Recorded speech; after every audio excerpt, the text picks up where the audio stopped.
It's got a lot going. You've got the weather, the wine, and the weed. You know, that's the 3 W's as Americans. I remember being told in San Francisco, we got 3 W's. It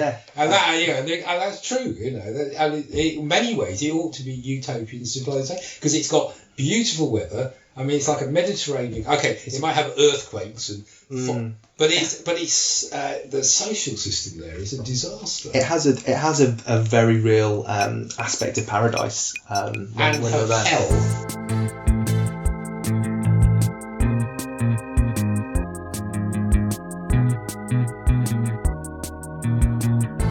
Welcome to CaliBunga, Tech, Drugs and Capitalist Soul. This is a special multi-part series of Alpha Bunga Bunga on the Californian Ideology.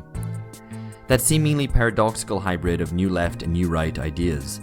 The synthesis of hippies with yuppies, all tied together with the promise that new technology, and especially the internet, might liberate us. We're obviously hardly the first to discuss this. In fact, an essay by that title came out as far back as 1995. More on this in just a second. But what we're trying to do in this series is examine how the Californian ideology has changed over the past decades and how it's permeated different societies. As Alpha Bunga Bunga, the global politics podcast at the end of history, we're always trying to periodize the global present. So we're delighted to be bringing you this series. None of this would be possible without the support of the School of Humanities at the University of California, Irvine. Regular Bunga guest Catherine Yu, a professor at the school, initiated this idea and acted as our sponsor and host to fly us out to California and record this series. So huge thanks to her and the School of Humanities at UC Irvine.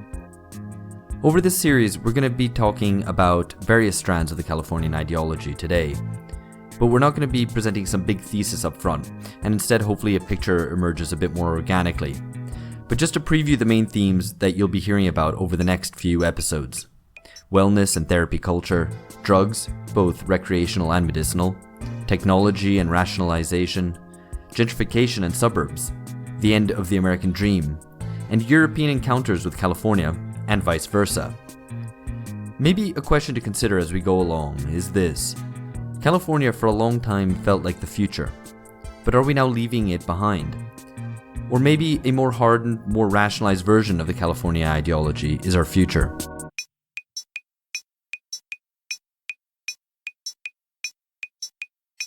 The whole of America's stuck in the 90s. I have a Chinese friend who said that 30 years ago they used to go to America as the future and now they go to America as the past. Yeah. Richard Barbrook, author of that 1995 essay, The Californian Ideology. They can't believe how backwards it is. It's funny because Marx in 1874 moved the International to New York thinking the Americans were going to lead us to communism. Well, I was joking, he said he was only 140 odd years out. But the good thing one thing I will say about it, there's lots of things wrong with America, but one thing I like about Americans is they get up with their arse and do something. So, here we had all this controversy about Uber, and then, Sadiq, said we've got to do so, about their life. Whereas when I went to this Platform Co-ops conference in New York, there was somebody, I can't remember if it was San Diego or Sacramento, they were basically, the taxi drivers had formed their own cooperative and their own app, and they were getting more business than Uber. So I just thought that, there's lots of things wrong with them, but on certain things they get up their arse and do something. So here the left is going, we don't like Uber, do this, but what they don't do is they go set up an alternative to Uber, which would be a no-brainer to do. Definitely possible to do. And there's lots of cab drivers and there are lots of people who could code it and everything, and we have a Labour administration sort of. I don't know. Sadiq is moderate. Tax left when you need to. But that's something you could probably persuade Sadiq to help you on if you had to. But they don't do it. It's just extraordinary. To be talking to a Brit in London seems a strange place in which to start talking about California. But the Californian ideology isn't just about California anymore. Those ideas and that model of society and politics has been exported. It's diffused across borders. In London, George met Richard Barbrook, a senior lecturer in politics at the University of Westminster and a Labour activist. Along with Landy Cameron, Richard wrote the Californian Ideology as a critique of dot-com liberalism. When you wrote this essay, you and Landy Cameron in 1995, what were the key elements of the Californian ideology at that point in time? So the original essay was written basically for ourselves. We were setting up an MA in hypermedia studies. It was at the University of Westminster. It was it was actually the first postgraduate digital arts media degrees in the country. And at the time, you have to understand, this is the mid 1990s. So we're coming out of a recession of the early 1990s. We're moving towards the election of Blair. It's actually quite obvious by 1995 that the very right-wing Labour Party will be about to come to power. And it's Clinton's in power that's Bill Clinton. Bill Clinton is the president in the States.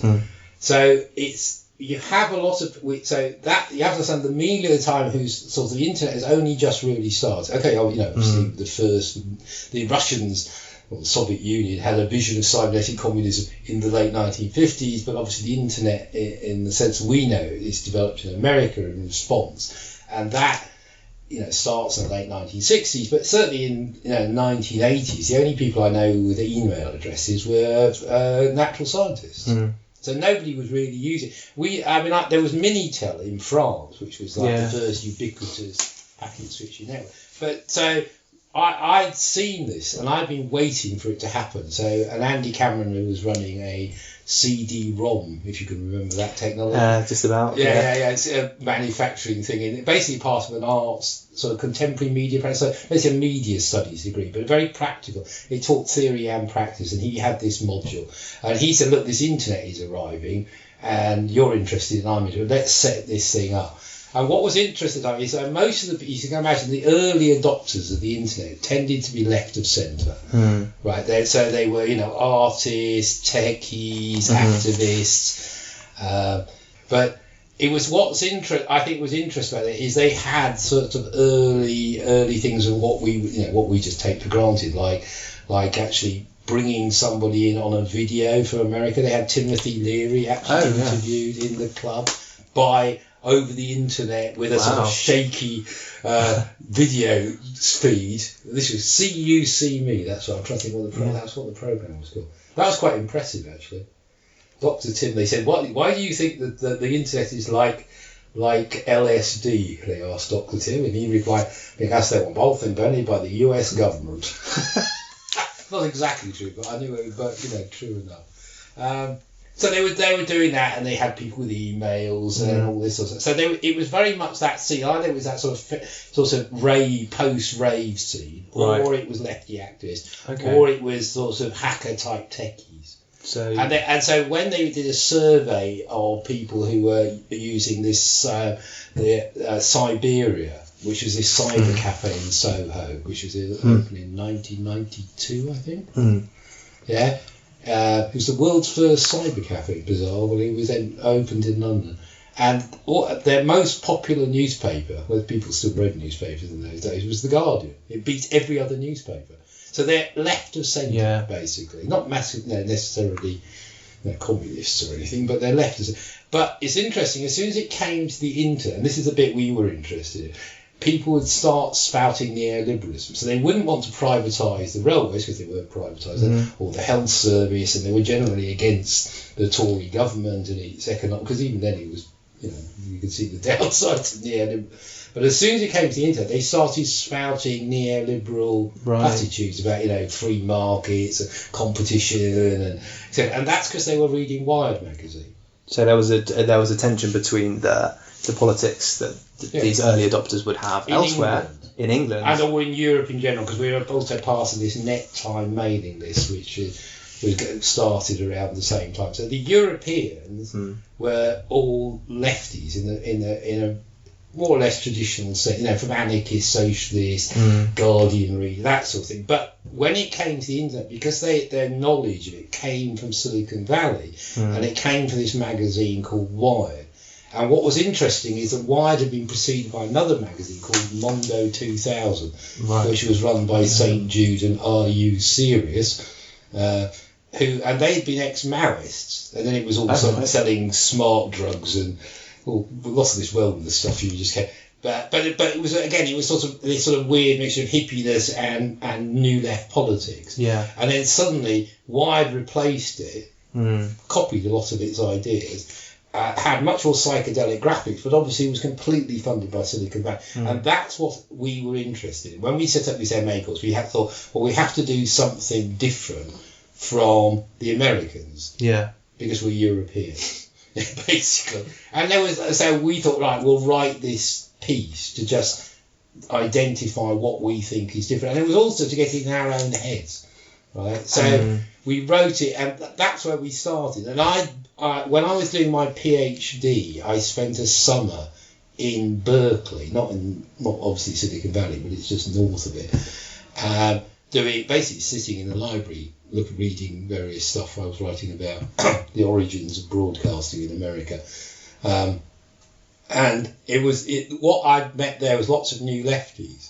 And they were very, the old new left, basically. And they were very, very anti-capitalist, you know, and they definitely weren't neoliberals. So it was this weird combination that they had this whole hippie ethic, and they were obviously playing on the whole image of the new left, though obviously, as we know they're not really part of that. Fred Turner did a much better, took our article and did this great book, Counterculture to Cyberculture. He talks about how they never really were part of the new left. But if you went, when I was in Berkeley in the early 80s, you met people who'd been around all these movements. They'd done acid, they'd been a Maoist, they'd been a rural commune, they'd had the whole earth, so they'd done it. Buddhist chanting and tantric, they'd done everything. They just moved around. So the group round Wired might have been distinct and separate, but they were part of this media, and they played on that radical image of the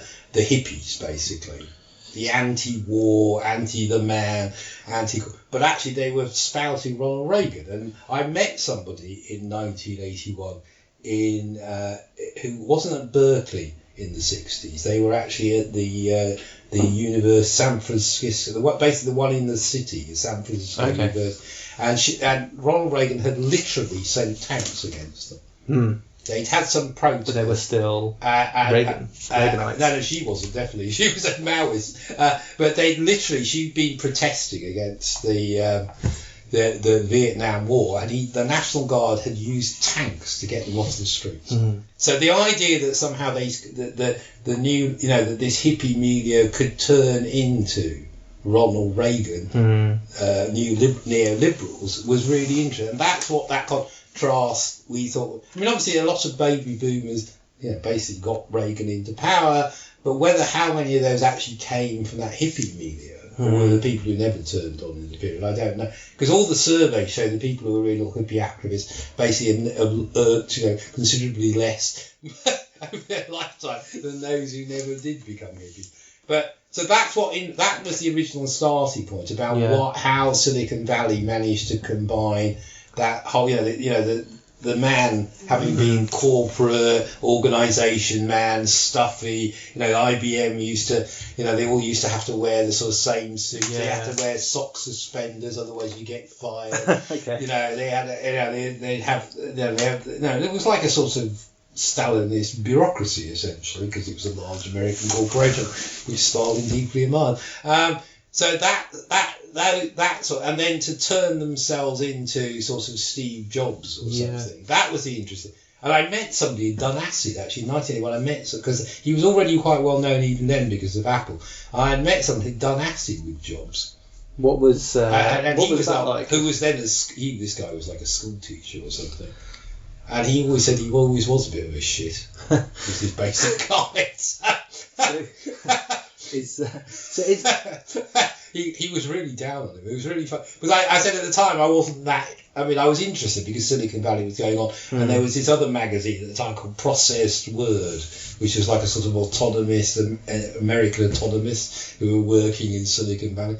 And so, but I was quite interested in this because I'd been to France and people were interested, and we were doing pirate radio, but it wasn't like my main interest. But I just remember talking to people because they were on the periphery of it in Berkeley. I mean, obviously now it's completely taken over the whole Bay Area economically. So do you think it's too much of a simplification to say at that point in the mid-90s, the Californian ideology was essentially neoliberal economic ideas in hippie packaging. Yeah, exactly. Okay.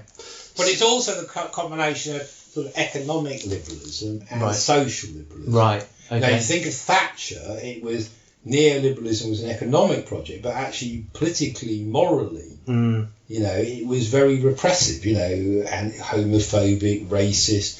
I mean, I almost got beaten to death by the Metropolitan Police outside the Wapping printing plant, you know. So that was the, you know, the so strong state. you know, it was very Thatcherism. authoritarian. You know, when we were doing community radio, I think in the 80s, the secret police tapped my phone for 6 months.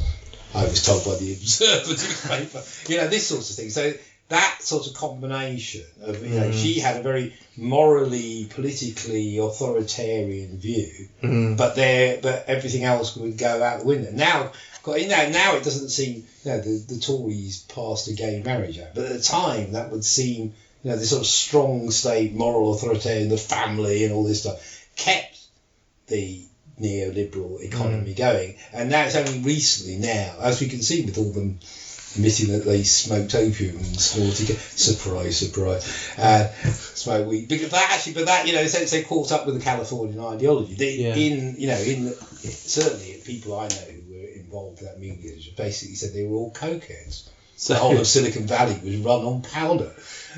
You know, so it was the magic of the technology. It seemed very liberatory. It is liberatory. So and the fact that it was essentially the people, all the early adopters here were very left. I'm not saying they're very left, they were left and centre. And that was the contradiction between that and this particular media in America, where it was very aggressively hardline neoliberal. You know, they had Newt Gingrich on the cover. Before moving on to thinking about how things have changed and bringing it to the present day, just a final question, I guess, about the original essay. Yeah. What did you see as the role of the entrepreneur, this figure in the Californian ideology around this period of the mid-90s? Well, I think there's very positive things about entrepreneurs. You know, we should have socialist entrepreneurs. You know, I think, you know, one of the things I admire about Americans is they get up at their arse and do something. You know, lots of the English and Europeans will sit around whinging and moaning. Easier to whinge. And not do anything. We'll sit in the pub and whinge. Yeah. We'll start the revolution when this pub closes. Yeah. By which time we're too drunk to care. You know, so that's one of the good sides of that culture. The whole hacker ethic. And, you know, I was involved in pirate radio where we campaigned for radio license and the Tories go no. You know, and then we thought, oh, bugger this, we've got a display about us, build us a transmitter, so we'll just go and buy a transmitter and stick it on the tower block and broadcast lefty propaganda and our favourite tunes. You know, so that sort of attitude I like about them. I think that's really good. But it's when it becomes associated with Joseph Schumpeter, where it becomes a substitute for class. Yeah. You know, as Schumpeter says, you know, reassembling, or all neoliberals, you know, reassembling the factors of production. You know, it's the creative destruction process. It's the Übermensch of capital. It comes for, you know, above. It's that sort of combination of Nietzsche and Bakunin, isn't it? And it's, you know, it's anti-left, it's anti-socialist. In that sense, you know, they're you know, who's creating the wealth in Silicon Valley? It's not the entrepreneurs. It's the programmers. It's the, you know, the cleaners. It's the minicab driver. You know, it's those sorts of people are all completely written out of it. You know, people assembling the hardware, and that seems to me, you know, again, I think now it's not so radical. So you have to understand, when we were saying this in the 90s, it was quite something to say.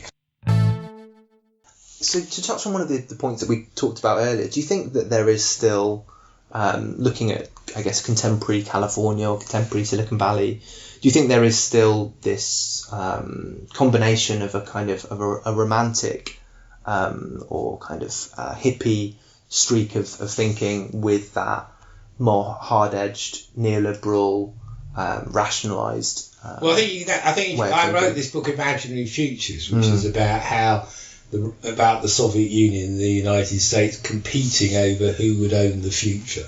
So part of it's about that. It's always been about, I think one of the threats of the Chinese is not whether or not they really are a threat to American geopolitical hegemony, which I assume they are on one level, but it's also they threaten to overtake them in key technologies like 5G and AI.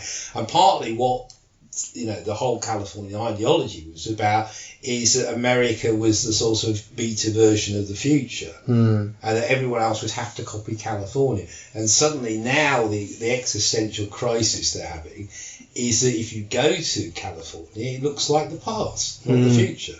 You could get, they don't even have a single kilometre of high-speed rail in the entire country. And yet in the 19th century, railways were invented in this country, but, America was the railway place. So and all the infrastructure is crumbling, they're still stuck in, you can't get proper connections between the railway with the airport and the downtown.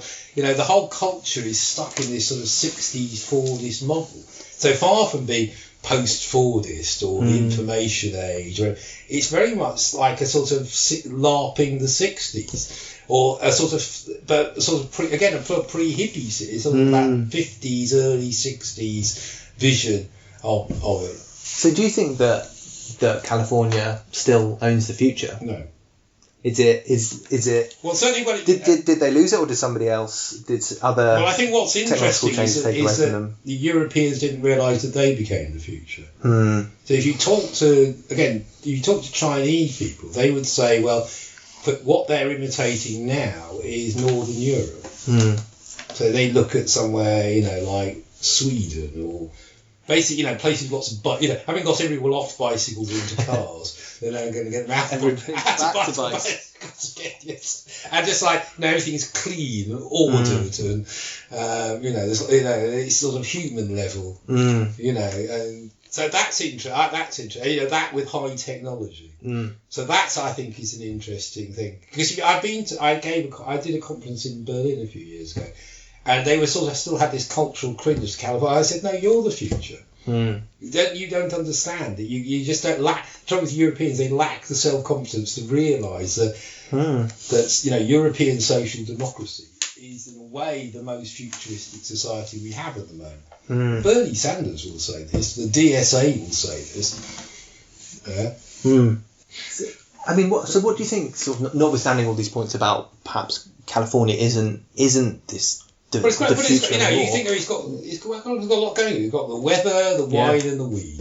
That's the 3 W's as the Americans. I remember being told in San Francisco, we got 3 W's.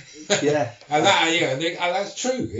And in many ways, it ought to be utopian civilization because it's got beautiful weather. I mean, it's like a Mediterranean. Okay, it might have earthquakes but it's the social system there is a disaster. It has a very real aspect of paradise and hell.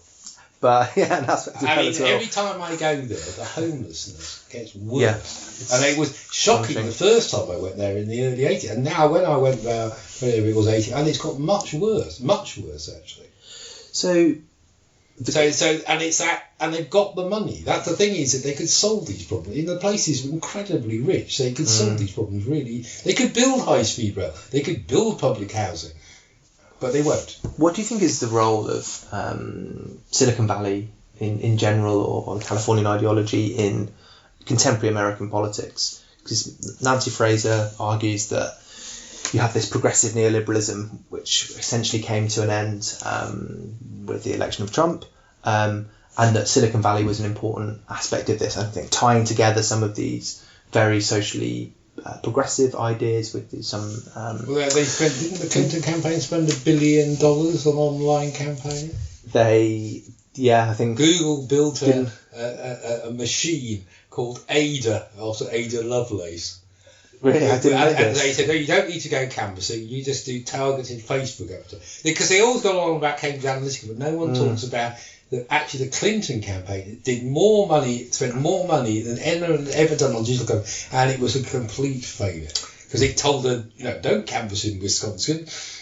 Robbie. You can have the shittiest candidate. You can choose the shittiest possible candidate, and run. They did. They couldn't have chosen a worse candidate if they tried. Yeah. And they thought, well, we've got $1 billion. They've got all this money from dodgy sources like the Saudis and whoever else, Honduran oligarchs, whoever else. The Clinton Foundation were hoovering money off, and they still lost. No, the story of the decisions made by Robbie Mook, the campaign manager. There's a great book called Shattered. Yeah. Which I bought in Irvine. Oh, right. And I read it on the plane home, and I was laughing. I must admit, much as I loathe Trump, I did think her losing was really good because I really dislike that woman. So. We've discussed this on the podcast previously, how Hillary Clinton as a candidate was representative of a certain strand. Woke neoliberalism. Yeah, which you cannot. Corrupt. I mean, they're so phenomenally corrupt. American politicians are very corrupt, but she is like way off the scale in the corruption. Which is impressive. Yeah, that's what it's sheer. Yeah, no, it's quite extraordinary. That whole thing, it was a real I met this guy who was he grew up in a trailer park in Kansas, so he really is he's an origin of trailer trash. But, and he was saying to me that his relatives, he's an academic in New York. He said I remember him saying like 18 months. He said it's Bernie or Trump. He said because he said there's no way any of his relatives would ever vote for a Clinton after what Bill did to them. No, we're in that same situation. And they deliberately run her because they preferred to lose to Trump. Yeah. In fact, they chose Trump as the alternative candidate, thinking he can't possibly win. It's a bit like the producers, isn't it? They get the worst possible musical, and it's so terrible it actually becomes a hit. And Trump is like exactly the same. I haven't heard that analogy, but that is actually brilliant. So I've got a Trumpian success in my hands. Maybe to sort of to wrap things up a little bit and move maybe to a bit more positive territory. Well, I think we should talk about this progressive neoliberalism. Okay. Because I think this is really important to think that when neoliberalism came in, as I said, it had this very authoritarian edge because it was about breaking the labour movement. Yeah. Trade unions, in this country, breaking the miners, abolishing local government. Trashing the Labour Party, forcing the Labour Party left into being a margin, so it could, and then it became the dominant force, and then it could then go through this sort of woke phase, where something's okay to be, it's amazing how in my lifetime being gay, lesbian, which was like the weirdest thing possible and was really despised and a huge amount of prejudice. And now you go around when it's gay pride and every corporation has a fucking rainbow flag outside. Yeah. And that transformation, which is very positive, because people can now live their lives and get married and not go through all the hassles that they went through before. I mean, it's not that, there's still homophobic problems in this society. But I have a nephew, gay, and his life is so much better than people of 20 or 30 years ago. And that is very positive. And now we're coming to the end of this process. Yeah. Do you see the end? And now it's interesting. We've now got the sort of neoliberal variant of fascism.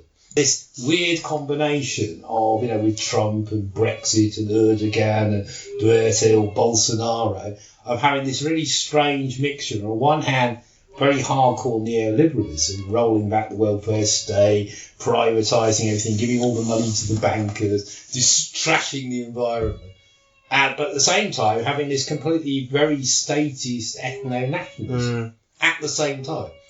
But do you, to return, I guess, to the point that you made in passing earlier, do you see this cycle of progressive neoliberalism or woke neoliberalism as coming to an end? Do you think it's achieved? For example, there was the Home Office on their Twitter page put the rainbow flag to a lot While of deporting people. Well, so do you think these back to homophobic countries? Do you think these contradictions have now become too glaring? Is this high tide of progressive I was neoliberalism? very involved with the GL Greater London Council in the early 1980s. That's how I know John McDonnell and people like that. And then things like respecting your gay brothers and lesbian sisters and celebrating the fact that we're a multi-ethnic, multicultural city and trying to make life more accessible, make places more accessible for people with disabilities. That was seen as uniting the class. It was seen the problem is they're using divide and rule. If you encourage men to be sexist, that means you divide men against women. You're playing them off against each other. And it's divide and rule. They all read classicists. The ruling class was educating the classics. Divide and rule. You get people to be homophobic, you get people to be racist. He divides and rule, and they can't unite. So for us, it was about creating class unity. Yeah. So I've always had a problem when the identity, when it's new socialism, that's fine, because that's about uniting the class. But when you say it's about identity, which is separate from when the point is actually to bring people together, to realise that in your family you have a gay relative, so why are you a homophobe? Or that we intermarry. The great thing about the English is they'd love to be racist, but as soon as foreigners arrive, they start intermarrying with them and having babies. Puts a limit on it. But that sort of thing. So your actual family, your friends, the people. So then that allows you to bring the class together, and that seems to me a real difference in the woke type of this is that it actually doesn't. The one unspoken oppression is class, and they can't talk about that because they're corporations or they're banks or they're the Tory party, and that. You can say about everything apart from the most obvious thing, which is if you go on the tube early in the morning, people do not look very happy because they're going to work. Now let's actually go to California, Irvine in Orange County in particular, to learn a bit more about one key component of the Californian ideology, wellness. While this may appear only to concern one leg of the ideology, that sort of hippie-ish, new agey one, as we'll find, it has just as much to do with the yuppie side of things, with the market and disguised class oppression, as well as with technology, as a supposedly liberatory ingredient in today's society. George and I were at UC Irvine to record with the research group Catherine set up, called States of Wellness, and the three researchers there, all of whom you'll hear now, as well as in the following episode, out next week. So the voices you'll be hearing now belong to Benjamin Kruger-Robins, talking about his work on AIDS and public television in the 1980s, Michael Mahoney on psychopharmacology and the reconfiguration of mental illness, and Thomas Williams on capitalism and depression. First, here's Catherine explaining a little bit more about what's behind the project. We started out calling the project the wellness myth, which reflects its sort of old-fashioned ideology critique approaches to this discourse of wellness that was exploding around us, I think, as directly as a reaction to the damage that was caused by 40 years of austerity policies. The very beginning of the project began with me and Thomas talking about his work on depression and affect theory in queer theory, and how queer theory's direct embrace of affect theory embraced a kind of privatized management of emotion and gave up on sort of public sphere stuff, just as, the public sphere is collapsing around us with regard to infrastructural investments by neoliberal governments, especially American, but throughout the world.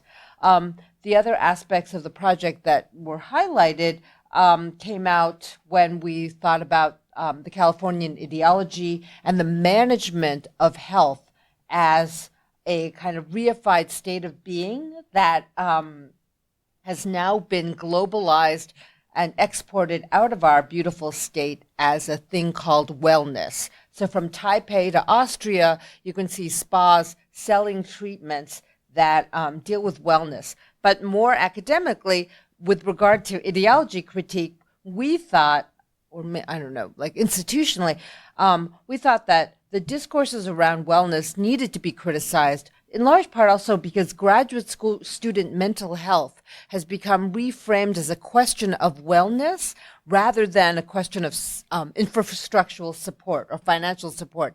More, closely at home intellectually, there were two books that were really important to the group which met over the years, called the first one by Barbara Ehrenreich and the second one by William Davies, The Happiness Industry, and Barbara Ehrenreich's book called Natural Causes that came out just as we were sort of mobilizing on this project.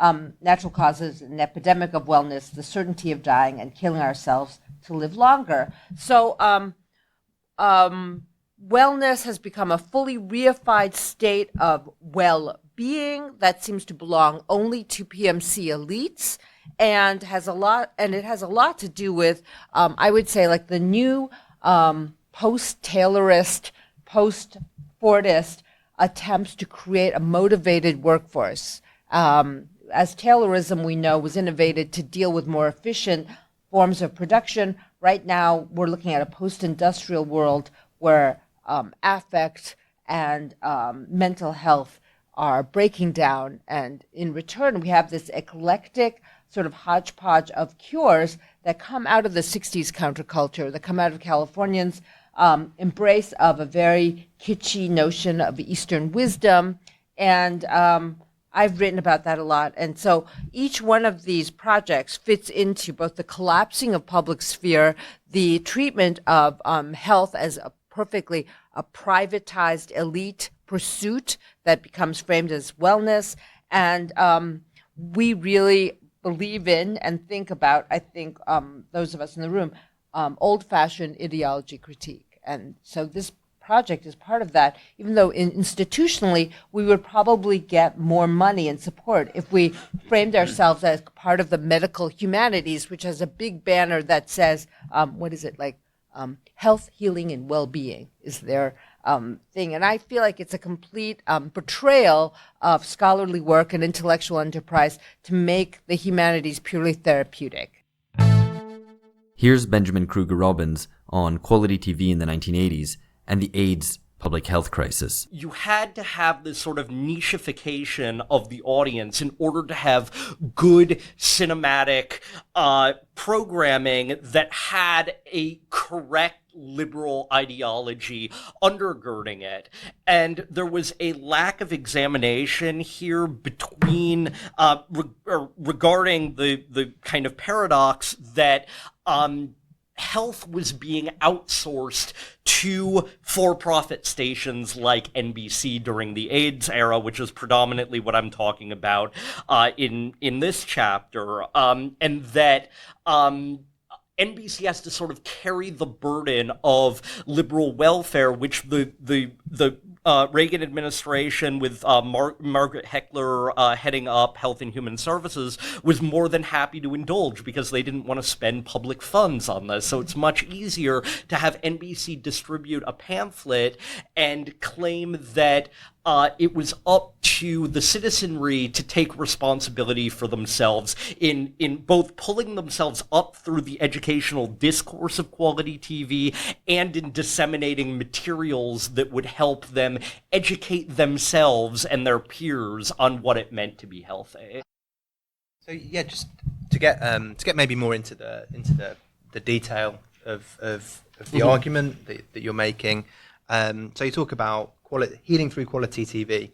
So I think this is relevant to mental and physical health today, possibly, but we can draw that out in a bit. But I guess the first question was, could you maybe just outline quite briefly what are these wider trends in 80s quality TV? What does it look like? What's the context of TV in this period? Yeah, and maybe just for our listeners who might not even be necessarily familiar with exactly what that category is. What is quality TV? Rather than being a sort of teleological progression where TV has gotten better, even though the antecedents of all these types of shows have existed previously, that this is actually a discursive shift that's working in tandem with a stylistic one. So this is sort of this is an idea that's being born not only out of the industry that's trying to target what they consider to be a quality demographic of relatively upscale professional managerial class white people living in urban areas, but there's a sort of collusive arrangement going on with popular press and with academia simultaneously, where they're working to legitimate aspects of TV, to determine, to sort of sanctify this progression that, okay, maybe we started out in these lower forms of TV, or maybe there was this moment where TV had the potential to be something great. Segments of academia and popular press scholarship like to hearken back to the origins of live telecasts of programs like Patterns, Marty, in the 1950s, shows that were broadcast as staged productions being televised for sort of educational or cultural betterment. I think the key term here is liberalism. Yeah. You know, quality TV really tries to instantiate a kind of niche liberalism for professional managerial class audiences who are audiences in the know, watching in the correct way, rather than the lowbrow audiences who are there for pure entertainment. So each of Hill Street Blues, St. Elsewhere, and then later on the shows that have even more of anti-racist, anti-bias bent really create this liberal audience, right? Yes. They construct that liberal audience who's tolerant and enlightened and going to watch television to reinforce liberal values. Right, who are watching TV for the right reasons, watching the right TV for the right reasons. So I just had a question. I guess it relates to how audiences responded to this content, how, if you want to use the language, how it was decoded, how people took these cultural messages and what effect they had. Because I think this is a very contemporary issue that we have around prestige TV. There are often some quite exaggerated claims made for the effect of media in general, and perhaps TV specifically, on the way that people understand social issues. And I think this also touches on the question that Alex raised. So just to put it in a bit of a pointed way, so how did audiences respond to this these messages? Do we know?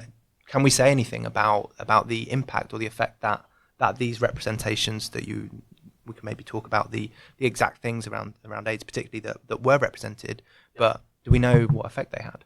Yeah, well, maybe another way of asking that question is, did NBC fulfill its public health mandate to educate mass audiences about the AIDS epidemic when Reagan refused to do so from a state point of view? Was there like an elevate? Did NBC reach all the audiences, and were people more aware of the disease and the use of condoms, or was it just did everyone just feel good and just go on with their lives? Considering the political circumstances, an early Frost, which was, as opposed to one of the series I was talking about previously, like Hill Street Blues or St. Elsewhere, a sort of one-off TV movie that was already in the tradition of sort of the established genre of movie of the week, which was meant to and did bring in a much larger mass audience than did these niche programs, and so that made for television film in early Frost.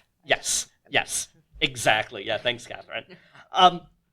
So this, so in this instance, the film itself, the film as a text, is what was able to reach people who otherwise might not have been invested in the discourse of AIDS. And this I looked at from a reception studies standpoint via fan letters that were sent in and are now housed at particular archives. Some are housed at the University of Georgia archive within their Peabody Awards collection. Of course, they want to present the letters that make the show look the best, right? Mm-hmm. So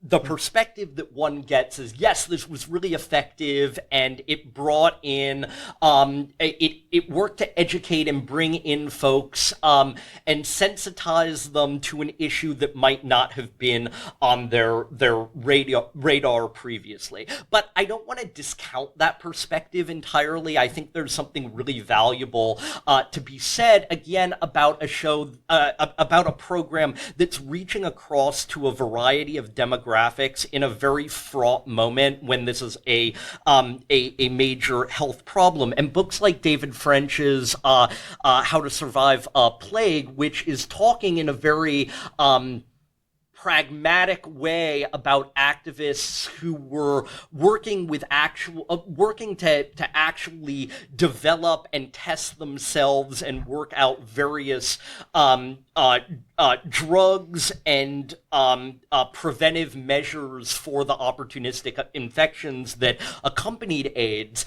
That book mentions an early frost as a really important, not only affective touchstone, but something that did actually help to mobilize political courage and political sentiment around this issue.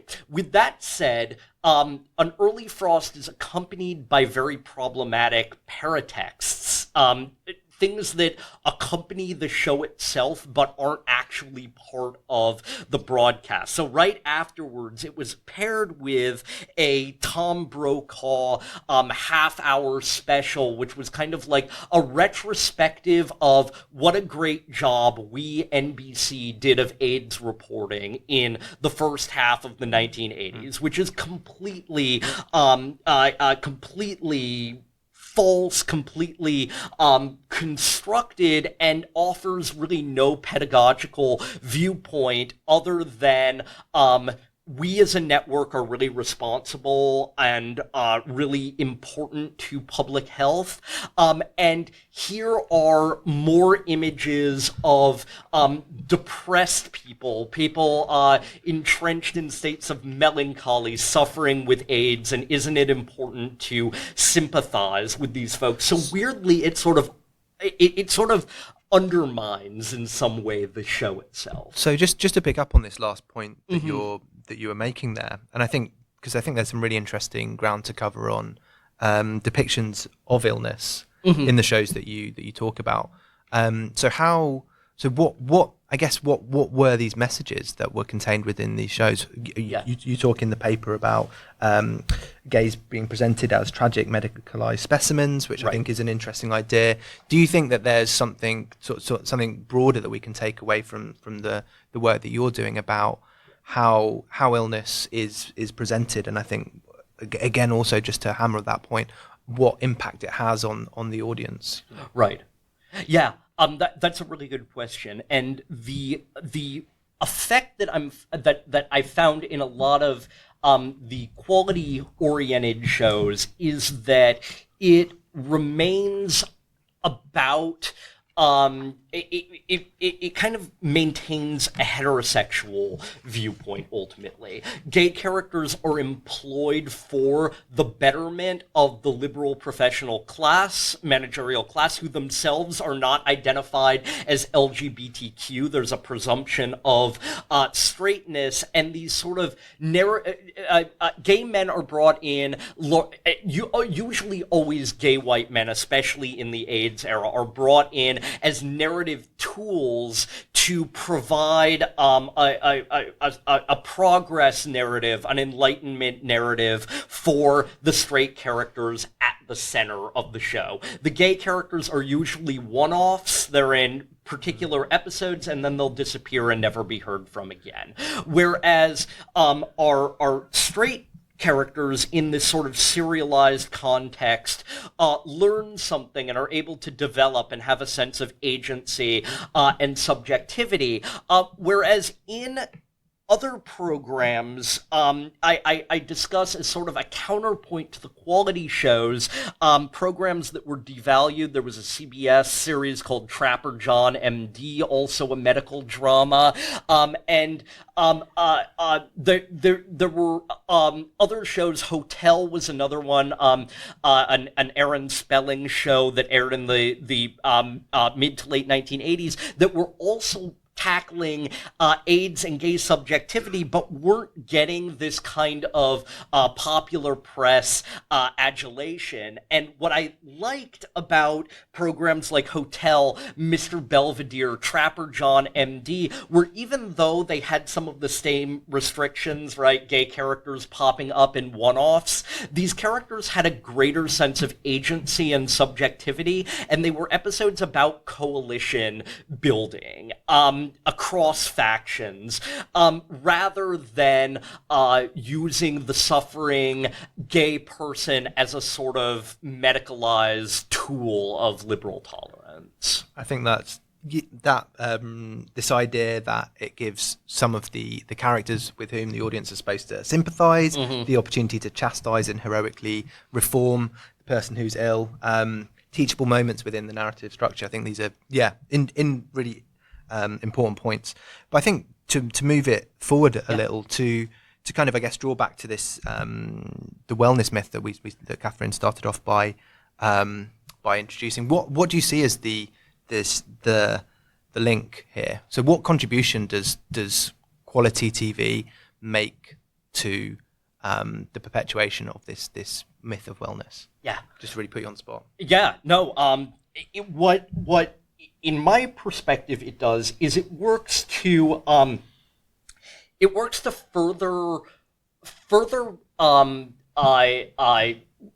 first of all depoliticize, and secondly sort of codify a solution that's not really a solution for a public health crisis. First of all, if the issue is brought in via reality TV in terms of we're not looking at this politically. We're looking at it socially as a way to sort of build characterization, to build a certain style. Then AIDS becomes sort of aestheticized and used to perpetuate, again, a sort of liberal feel-good politics. And when you feel good, you don't really have to find solutions to problematics that require funding, that require drug testing, that require other forms of politically aware and urgent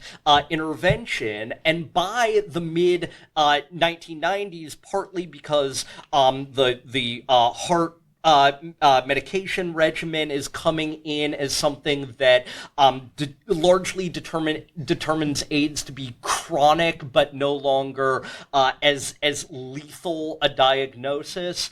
That's part of it, but also because the white professional managerial class, Ron Becker in his book Gay TV in Straight America calls this the slumpy demographic, socially liberal urban-minded professionals, have developed a sense of solidarity with the perspective of gay men's plight with regard to AIDS, but in a way that doesn't compel them to engage any sort of action or advocacy. So the issues actually of AIDS on TV largely disappear in the mid-1990s to be replaced by discourses of gay marriage and gay adoption and other sort of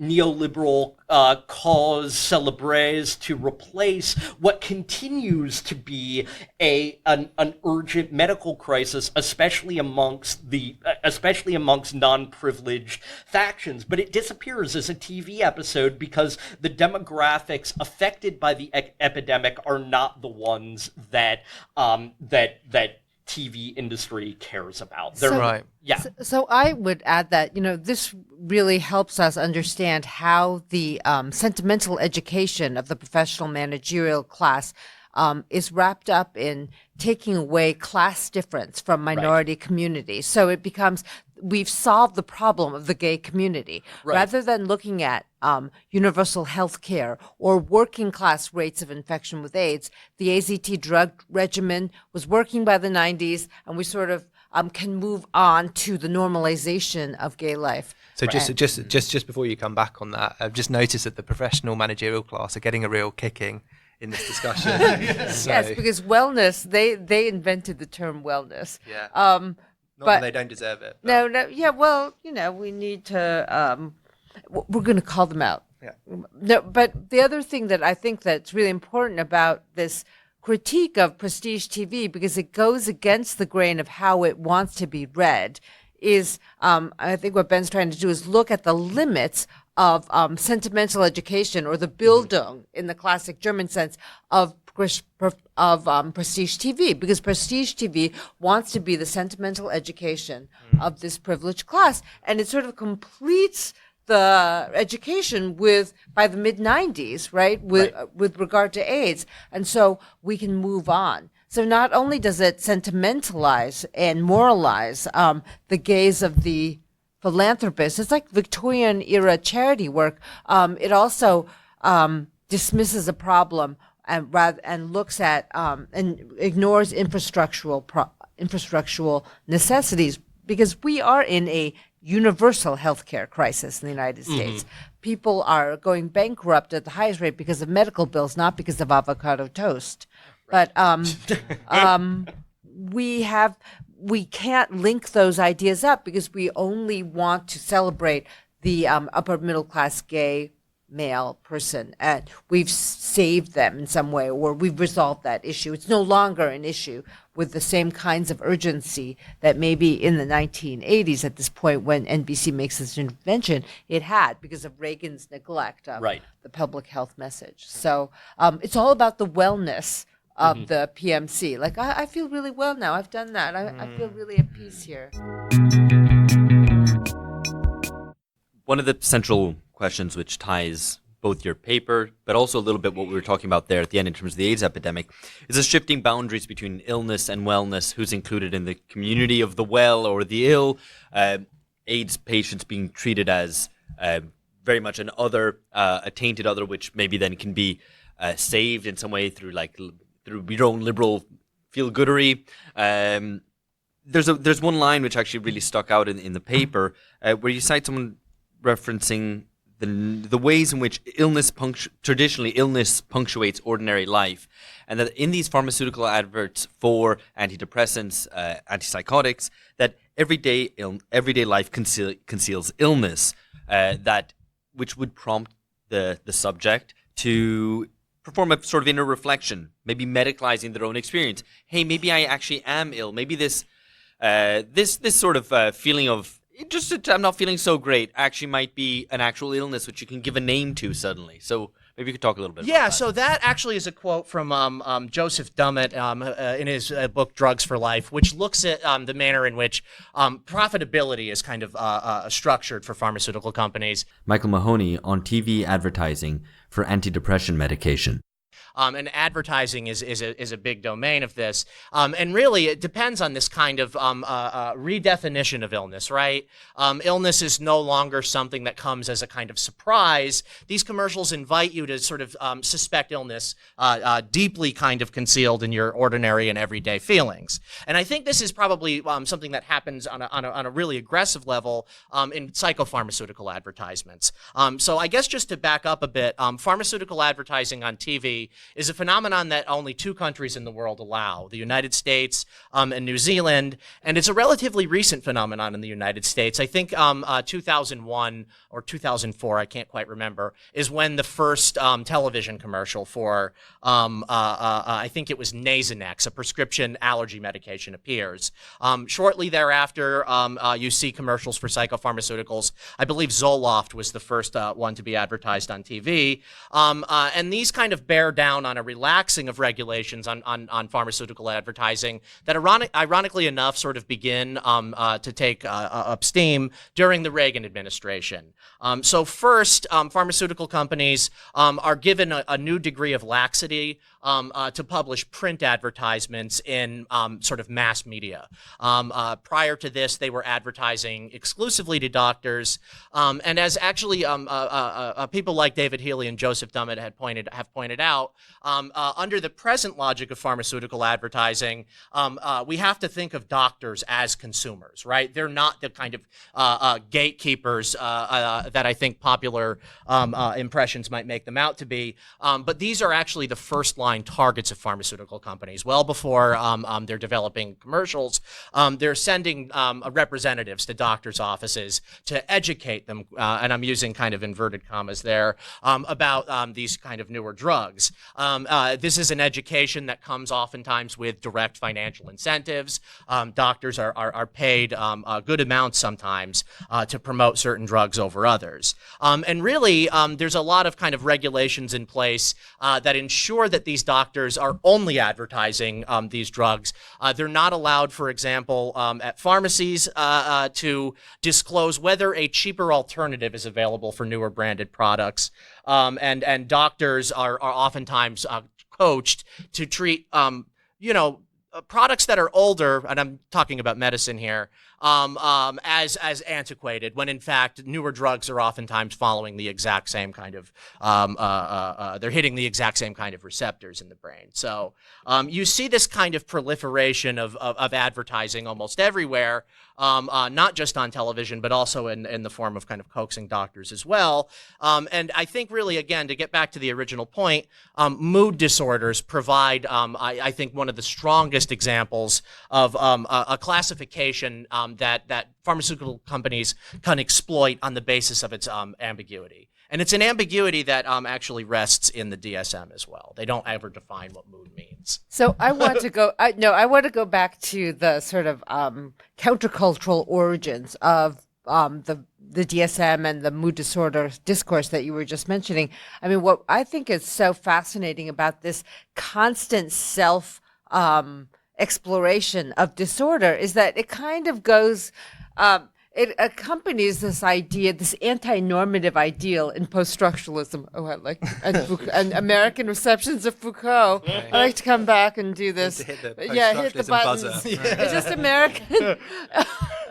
Maybe it's too niche for us to talk about. But there's this kind of anti-normative sensibility that comes out of the 60s and 70s, right? Where, we're going to refuse to be, I'm being very dialectical here. We're going to refuse to be normal. We're going to refuse to be well. We're going to suspect doctors and experts of diagnosing us. But what the advertising industry, the advice industry, the pharmaceutical industry sort of couples up with is this kind of sense of introspection and self-exploration and expressivity that your paper does address too, in these kind of discontented women who, Yes. rather than look at the material conditions of their discontentment, are now seeing like, oh, maybe I feel very shy at a party. Maybe I have antisocial personality disorder, which is in the DSM-3 or DSM-4, and therefore then treatable with anti-shy drugs or something like this. But it makes a very personalized relationship with one's own mood, if you like, susceptible, like soft ground for the incursions of the advertiser, and then the deauthorization of the doctor as expert. So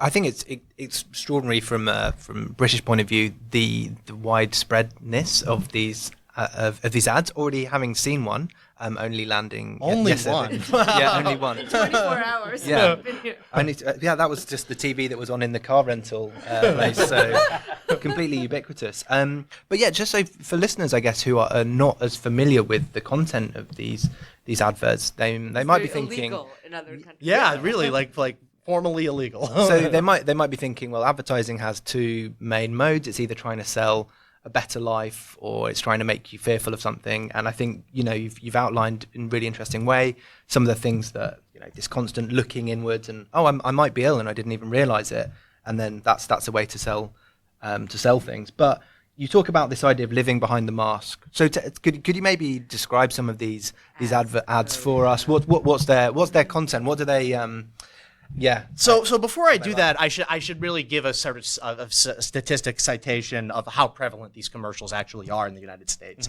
So according to a 2006 study, this is again only about 5 years after pharmaceutical advertisements start appearing on American televisions. The study says that the average American viewer watches as many as 9 of these drug ads a day, for a total of 16 hours a year, which vastly exceeds the amount of time ordinary people are spending with a physician. So these commercials are really, really penetrating airwaves here.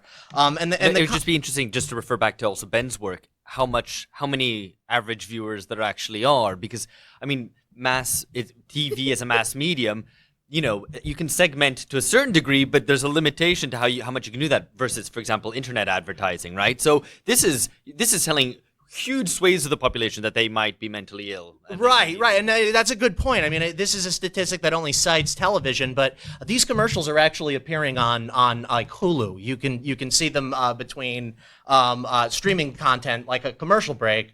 Somebody who I commented on this paper told me that she binge watches soap operas on streaming platforms and says that about every 10 minutes or so, there'll be a break where 3 of these mood disorder commercials come on. So it's something that's penetrated streaming media as well. And the content of these commercials, and I'm talking again about psychopharmaceuticals here, they generally feature women, and white women are the dominant demographic there.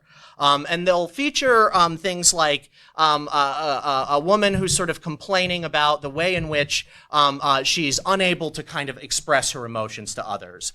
So the commercial that I'm writing about here is for a drug called Rexulti. Rexulti is developed by Otsuka Pharmaceuticals, who previously were making a killing off of a drug called Abilify. Abilify is an atypical antipsychotic. These were advertised to hell about 10 years ago as well. It's an atypical antipsychotic that gained FDA approval for the adjunct treatment of depression as an add-on to a previously existing medication. And this is a trend you see a lot of nowadays, is the sort of add-on medication, or the medication that's designed merely to sort of mitigate the risks of certain lifestyle factors that can be changed behaviorally, right? The most extreme example of this one, I think, is a commercial that was running about 2 years ago, every commercial break, for a drug called Movantik, which was designed to treat, and I'm not kidding here, opioid-induced constipation. And in this commercial, it's a commercial where you see this kind of big, burly construction worker who's going around this kind of shell of a house, hammering things. He's up on a scaffold, and every once in a while, he'll just turn around and start talking to you about his opioid-induced constipation. And really, this is a medication that is manufactured by the company that's making opiates. Purdue's making these drugs. So you'll see in these commercials, and oftentimes like these really sort of artificial appeals to ordinariness, right? In the Rexulti commercial, you see the woman going out with friends. She's at work talking to her boss and coworkers, and for the first half of the commercial, she's holding up a paper mask in front of her face. Incidentally enough, the sort of really crude outline of a sort of half-frowning neutral face looks very much like the sort of star of the first one of these commercials for Zoloft, which was a little egg that was kind of drawn with human features. There's a cloud following it around. It rains on the egg. It's emojis. Emojification. It's an emoji. Yeah. It is kind of an emoji. You're right about that. Is it that yes. kind of... Yes. Oh, okay. You were thinking very sexy film. I was thinking emojis, yeah. So you know, there's this sort of paper mask that she's holding up, and talking about how she's unable to share her real feelings with other people. So to get back to the point about the way that these kind of television programs that Ben's talking about provide a kind of sentimental education for the professional managerial class, these commercials kind of make appeals to sentimental discourse as well, right? right? The idea of real feelings being kind of suppressed, it's outlined in the commercial as a social problem, right? She's at work, she's with her friends, and she's bottling all of this up, keeping it to herself. And then she mentions, I went to a doctor, and essentially he said that in spite of the stated progress that I've had with my already existing antidepressant regimen, I need to add this drug Rexulti onto my regimen. So there's this logic of progress, right? That one drug is actually enhancing the progress of another one. But at the same time, the commercial sort of invites you to see Rexulti as this object that allows this woman to get past the mask. She's able to share her real feelings, almost in this kind of Humean sort of way. So let me ask you about real feelings, not your real. I mean, you can if you want. I'm only giving fake ones. Yeah. Just lie down on the couch here for a second. I'm reveling. Please, in no my- real feelings, please.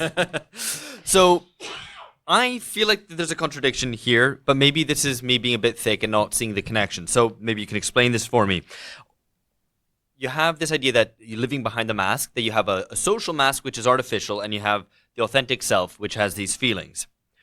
And those feelings can be treated, right? They can be treated through pharmaceutical intervention, medical intervention. They can be drawn out through pharmaceutical intervention, right? That's, I think, the idea. But as everybody could be ill, right? I mean, that's the proposal of this, that even normal feelings, that your sadness might actually be medicalized as depression. And so that seems to be like, well, but if everybody's a bit ill, and that everybody's authentic self, and that so everyone's using this mask, I mean, how does what does this relationship look like when it's played out across society? That everybody is living behind an artificial mask, and everybody is ill, but also the illness is also normal because their normal moods are also illnesses. So where do we stand? There's this. Oh, go ahead. Can I just intervene here a little bit? I think that in the heyday of liberalism, there was this kind of white collar discipline that we hid our emotions. Like this is what people say about the great generation of Americans who fought this, the World War II, is that there was no imperative to penetrate the mask. The mask was a good thing. You went to work and you had a mask, right? It's very recent that since the 60s, that we think, in public sphere, we should be expressing everything we feel. Because the problem with these advertisements is that it's not with the mask. It is with the mask. You have to take off the mask. So it's not that we're all behind masks. Some of us are expressing freely, like some of us are authentic, and the depressed person feels. Well, there's a great contrast that I just read. Being performative. They're being, But there's a great contrast which I read in something that preparing for this, and I've forgotten what it was. But the 19th century public self was actually very comfortable with social interaction because everybody accepted that you were wearing a mask and you knew the modes of conduct that were appropriate to social interaction.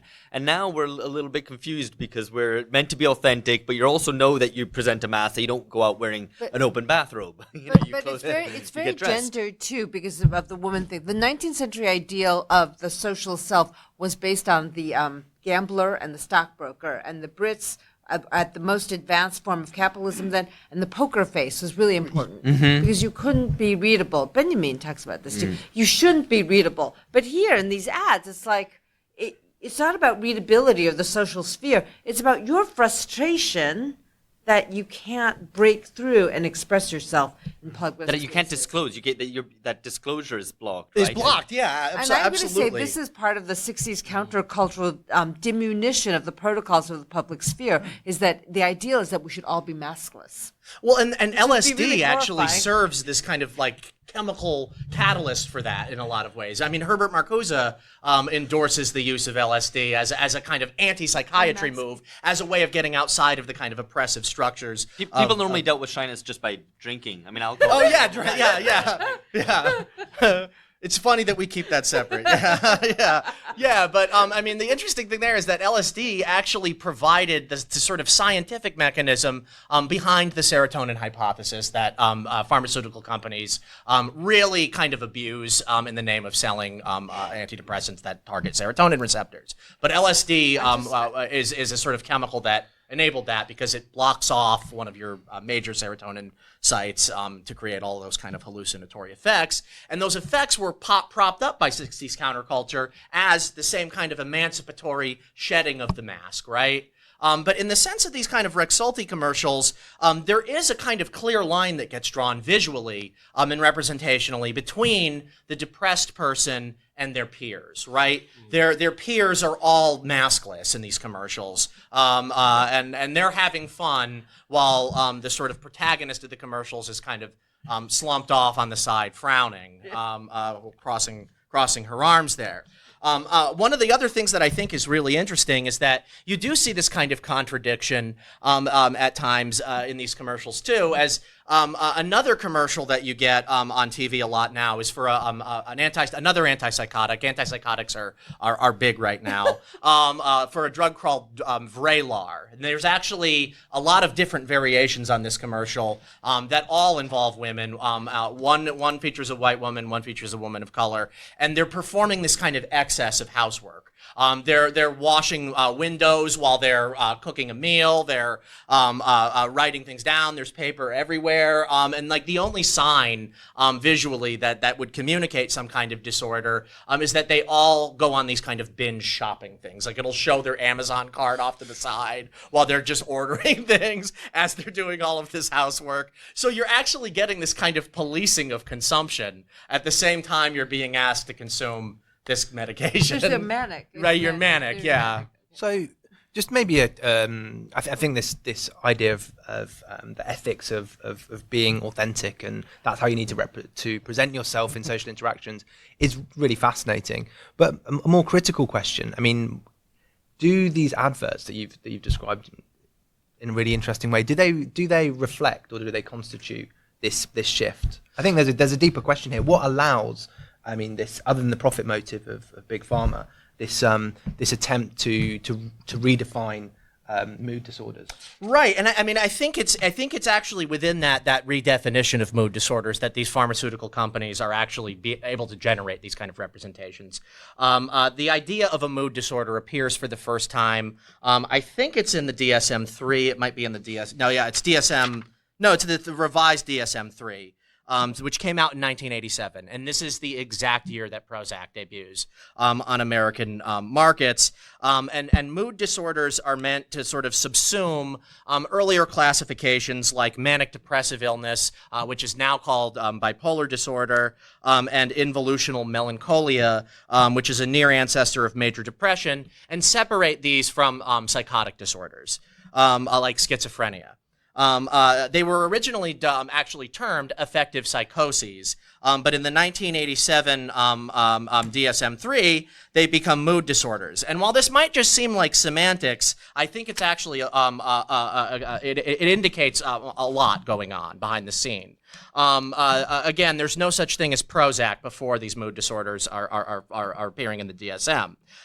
What's also interesting is that this is the exact time in which behavioral economics starts generating this kind of vocabulary of market mood. If you do one of those Google Ngram searches for mood disorder and market mood, they spike in 1987. There's like kind of trace. But that's the stock market crash. The year the stock market crashes under Reagan. Yeah. So mood is actually defined in the DSM in very sort of contradictory and vague ways. There's a circularity between mood and emotion. Mood and emotion are sort of defined against one another and through one another.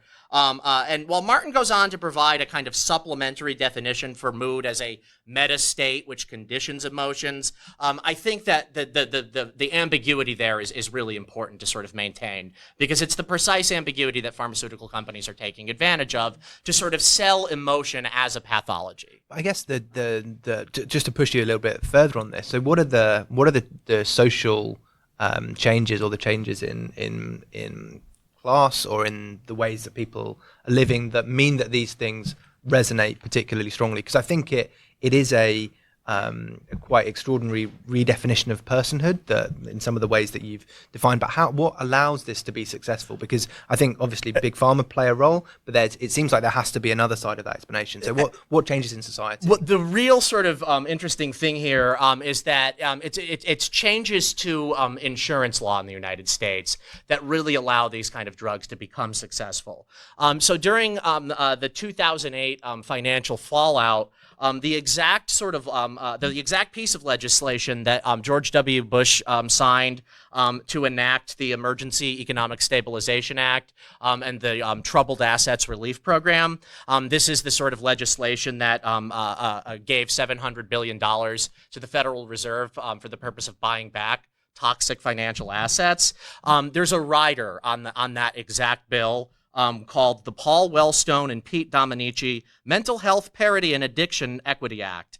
It's Section C of Public Law 110343. And this was meant to provide sweeping reforms to an earlier Clinton-era policy that mandated parity in employer-issued medical insurance between surgical and mental health benefits. And what the 2008 rider actually did was close certain pragmatic loopholes in this Clinton-era law that allowed insurers to claim coverage exemption for certain DSM classifications. So they were allowed to kind of cherry pick. Insurance providers were allowed to cherry pick which DSM classifications would be covered under their insurance.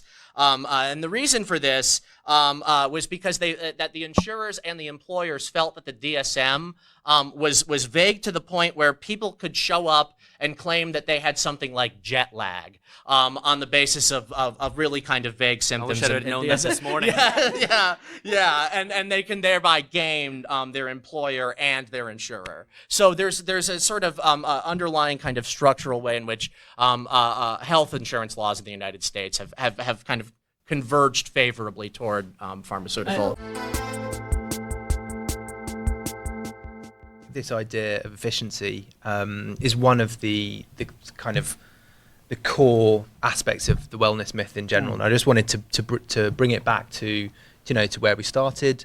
So I think it'd be very useful to maybe try and bring these two papers together a bit, bring the whole discussion together and reflect a little bit on what maybe they say together about the wellness myth, how exactly we want to understand this. I'm going to throw it to Catherine in just a second. But yeah, I think in different ways they both provide, and both of these papers and the discussions that we've had provide an illustration of some of these a really good illustration of some of the key aspects of neoliberalism. So this phrase which gets used a great deal, but often I think in not the clearest way.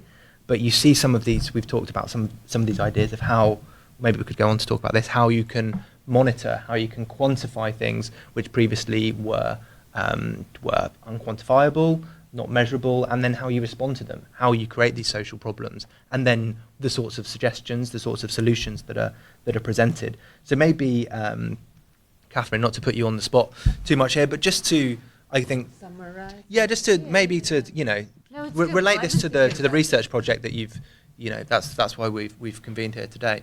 I would say that it was in the 1980s.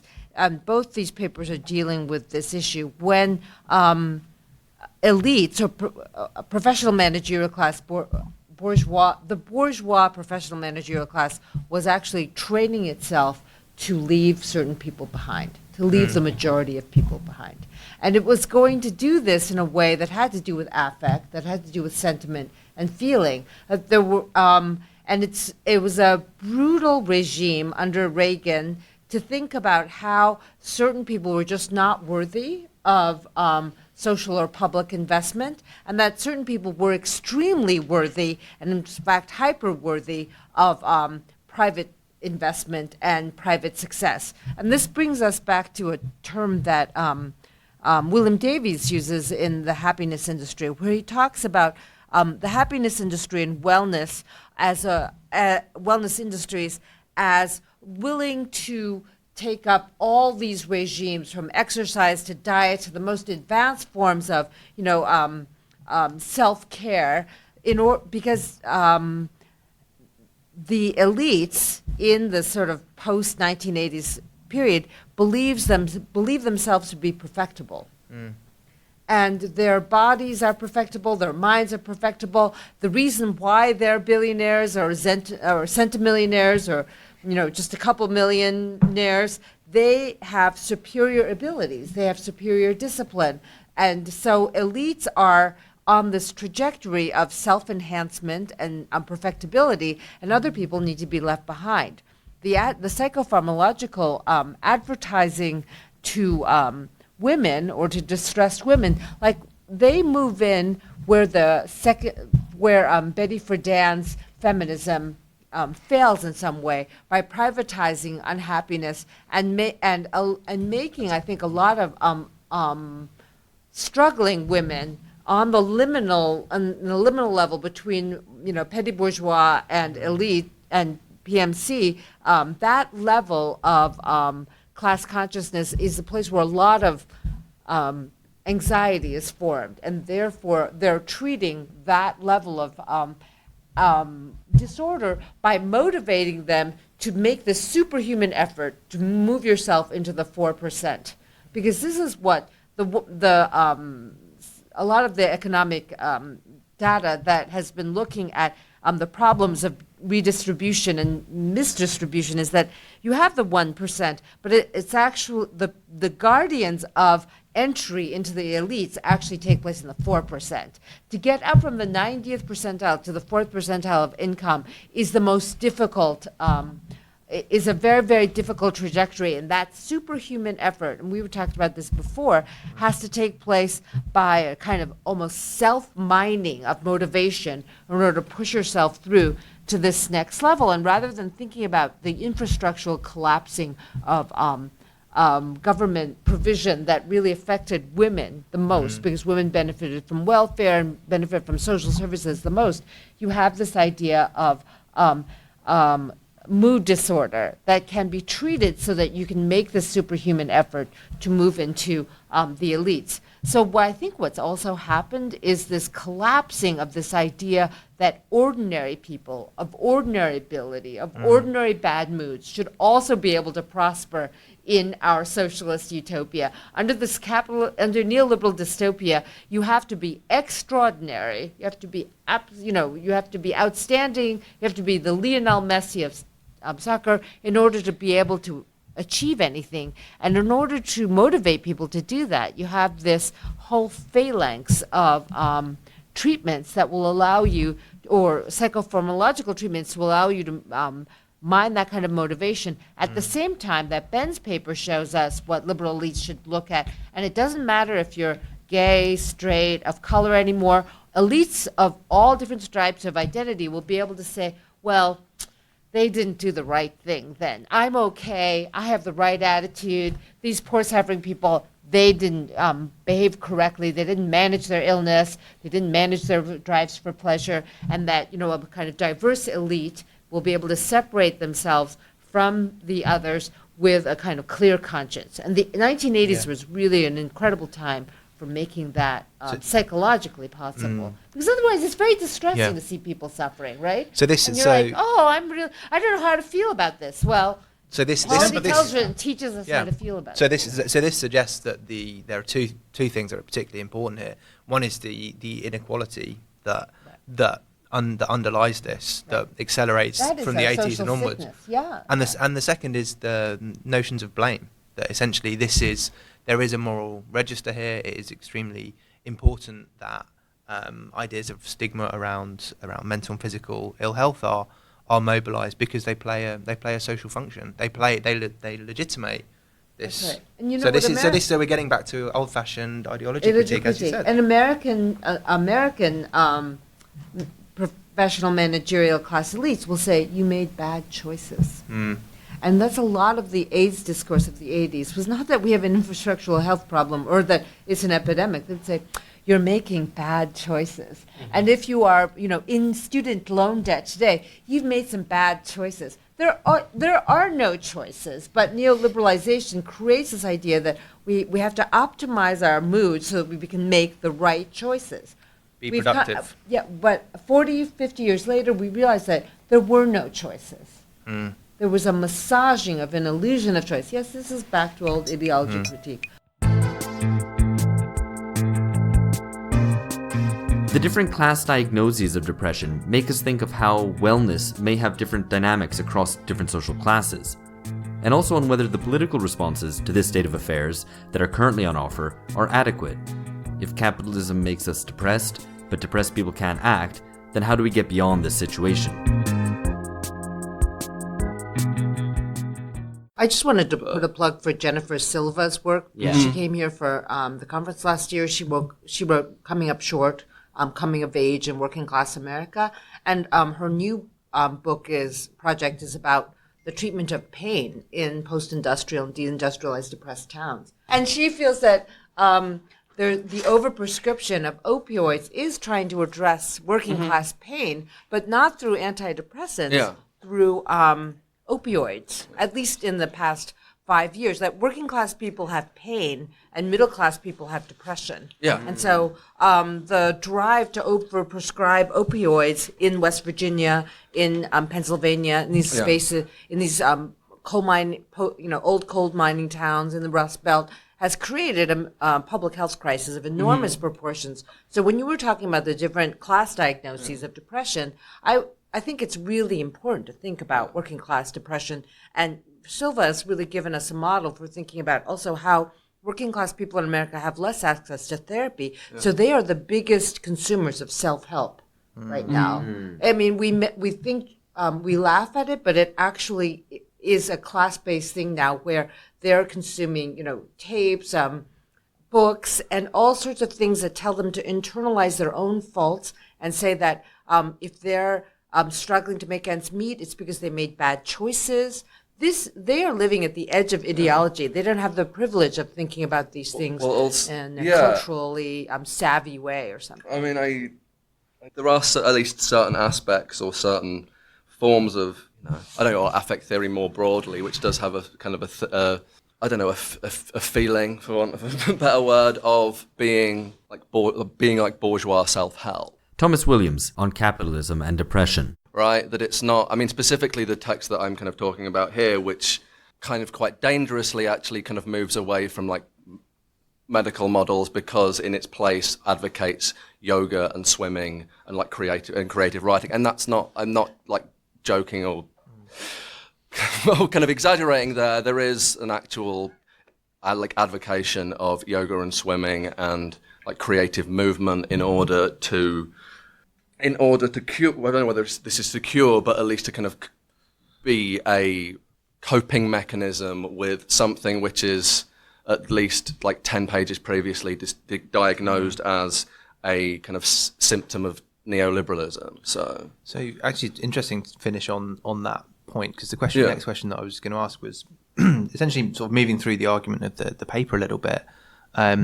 So what do you think that depression, or the way that it's understood, the way that I guess it's managed even socially, what does that tell us about neoliberalism? Does it actually throw some interesting light on this term, which is often one that I think is used indiscriminately, and I think very often getting into some of the concrete analyses around things like mental health or education, specific context can reveal some quite interesting things about neoliberalism. Yeah.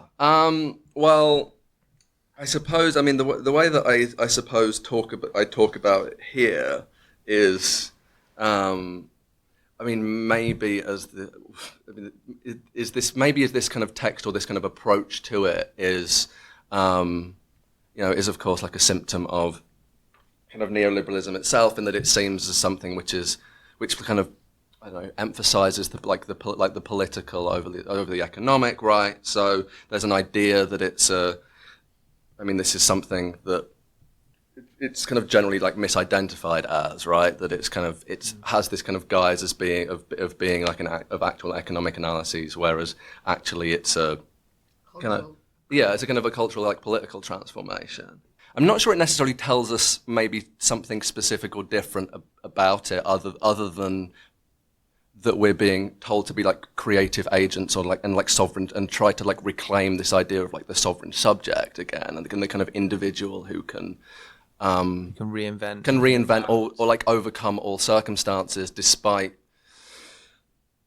quite concrete evidence that that's like not possible. The material bases are things that can be overcome just through like willpower, Right. basically. But there's another angle to this as well, which relates very closely, I mean, to this discussion of neoliberalism, the crude kind of lefty version account of neoliberalism, which I think now, fortunately, we're moving beyond, I guess, in discussions. People have come to terms with the fact that it isn't this Margaret Thatcher 1980s neoliberalism, which even then is probably needs reevaluation as well, but that it's not this cold and lonely world of individualized market competition. It is that as well, but the idea of rational, self-seeking actors all competing in the marketplace in this really uptight Austrian vision of the world. There's nothing against Austrians. It's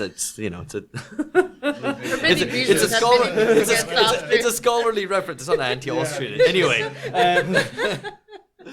But right, just kind of Austrian economics, right? That actually it's a much more emotional world. It's a lot wetter, I guess. It's a lot, that the treatment of the individual isn't even necessarily as this strong. There is this element of it being the strong sovereign actor in the market. But there's also the treatment of people as being abject and incapable and in need of intervention, in need of surveillance, need of care by institutions which come around. And so, your corporate overlord is also, your nurse and your psychiatrist and offers you wellness. So it's a bit of a different conception of neoliberalism to at least that crude one. Yeah. So, because if you're talking about exploitation, you're talking about the ways that this happens, it's not so much anymore you work and you get your wage and you're supposed to just put up with your job and you get through it and you live your life outside of that. And your private life is very much separate from your work, and that's not what you have. Instead, now you need investment of affect in your work. You need to. So there is a management of that, and I think that's an important aspect of an analysis. Yeah. Like these, that it's Absolutely. It's not completely removed from the economic sphere. But I had a question, Thomas, around. So I think you kind of go through some of the neoliberal responses to depression, in more or less detail in the paper. Yeah. Things like mindfulness and turning inwards, focus on the body and movement, and obviously medicalization and drugs. What do you? One, is there anything that I've missed there from these characteristic neoliberal responses to depression, but more generally, what does this tell us, or making the link to politics? What should we do about this? How should we position ourselves in response to this? Because it seems like there is a real need here. People's affect is low in various ways, but it also seems these responses are not acceptable. So what do we do? Good question. Wow. If you could solve this and keep it brief. I'm not. That would be So if we can put it out to a soundbite, so we can just resolve everyone's issues, that'd be great. Thank you in advance. I'm not. Well, there is a kind of maybe a short-term things that we can maybe do to try and cope, or at least make it through. Which again is like actual proper access to mental health provisions, right? Which involves both, health, which involves both kind of medical, kind of like healthcare, and also forms of therapy that aren't necessarily cognitive behavioral therapy that may actually like address the kind of the kind of like material circumstances of like living through capitalism. One of these might be psychoanalysis, but I'm not sure we're going to be able to get but that's important. Certain forms of psychoanalysis available on the kind of It's not efficient. We can't measure on the it. NHS. Sorry. Yeah, and anytime soon. So that they might be things that we can kind of deal with. But I think that's important to make that distinction, isn't it? I think it's too often glossed over. Because when you say, we need more mental health support, I'm thinking, that's good, but on the other hand, something about that is like, doesn't that just further the individualizing tendencies? And so if you're talking about psychoanalysis, I'm like, okay, that's interesting, but that often gets lost when you talk about more mental health provision. And also certain forms of psychoanalysis do the same work that for things like dialectical behavior therapy or like cognitive behavioral therapy do, because they kind of reinforce this idea of like the kind of separate and like acting individual. whereas you would need something which is maybe trying to, which has the social fabric and the kind of bettering of of societal well-being, to use a horrible phrase, at its core, rather than a simple improvement of the individual. The other longer term answer is that I'm not sure that anything less than the ends of capitalism will necessarily necessarily change that. And I think maybe the only thing that we can do is unfortunately certain management techniques that would and could make life better. The increasing of a social, the increasing of the presence of a social safety net. The fact that the idea that someone who isn't in work can't live, can't find, can't eat, can't. Yeah. I don't think that anything other than the actual radical transformation of society would actually change anything, to be perfectly honest. I think there's a really felt loss of community, loss of support, atomization, and this is definitely one way that it goes. But I guess one point just to draw out here that you make in the paper is, and they maybe put another kind of pointed question. So you say the very nature of depression actually works against the possibility of political action. Yeah. So in one sense, it's a response, possibly, not to put words into your mouth, but a response to a situation which requires change. Yeah. But you also seem to say, well, maybe it's not the easiest condition from which to start to organise, to start to actually to have the energy required for political change. So maybe you could just unpack this a bit. Yeah. Because it seems like if that's completely true, then we're in trouble. I think there has been maybe I first wrote something like this, or first wrote this particular paper, about 3 or 4 years ago, right? I think there has been a certain shift, at least a little attitudinal shift, but which has obviously been brought about by kind of shifts, or a shift, at least a shift in awareness of people's own economic and political circumstances, that maybe suggests that people aren't quite as, rigidly fixed, or they do actually believe that there is something that's coming. So there may actually have been, on a societal level, to use therapeutic terms, a kind of a certain working through, right, that's happened, that has maybe allowed a kind of progression away from the just to say the status quo. The other thing may be to suggest that certain types of these movements aren't, one, quite as radical as they perhaps think they are, and don't necessarily advocate for as much of a change don't equate to as much of a change as is or kind of has been kind of thought. That's a specific example that you have in mind, or? You can think about this in terms of both Corbyn and Sanders, right, who are clearly significantly different from what's kind of gone before in both the Labour Party and the Democratic Party, but at the same time are advocating for forms of social democracy which are still grounded in capitalism rather than its absolute abolition. It's funny because there is a certain, I guess, thinness to it. It's because it comes out in a total vacuum, a political desert, right? And which makes them sort of a bit miraculous in a sense. But it also means that they're still quite thin in their materialism, and I use materialism in a kind of more vulgar sense, that they're well, we just need to get more welfare, and maybe more jobs, if you're thinking a little bit more for a Green New Deal. But there isn't a real sense of ideology or a sense of social transformation that accompanies it.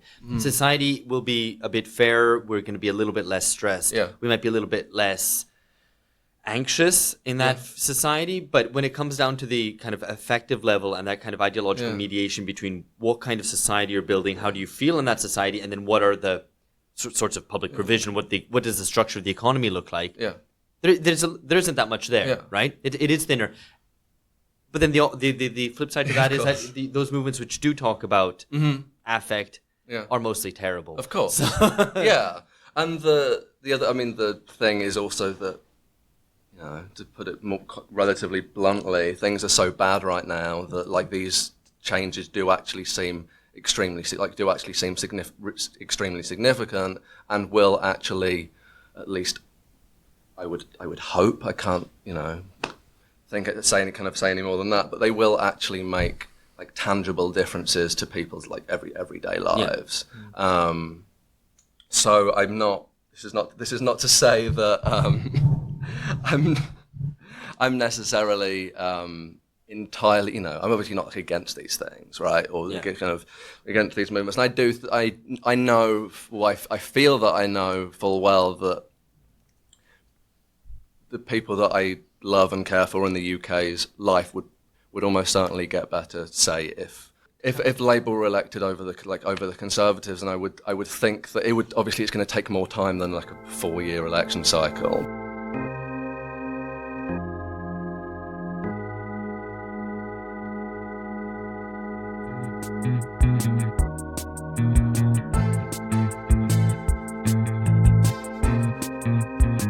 That's it for part 1 of CaliBunga, Tech, Drugs and Capitalist Soul. Part 2 is out next week, in which we explore the relationship between tech and health, how holistic ideas of wellness have teamed up with a drive for bourgeois perfectibility to create an often anxiety-inducing situation of constant self-monitoring, and how self-medication serves as a release from the injunction to always be bettering yourself. So there's more from the States of Wellness group, plus Amber Lee Frost, whom we met up with in LA to discuss all this. Only half of this series will be publicly available, so do subscribe for full access. You can do that as ever at patreon.com/bungacast. And again, if you like what we're doing, please do rate and review us on Facebook and iTunes. We greatly appreciate it. And tell your friends. You'll feel really good if you do, I promise. Alright, catch you later. Bye bye.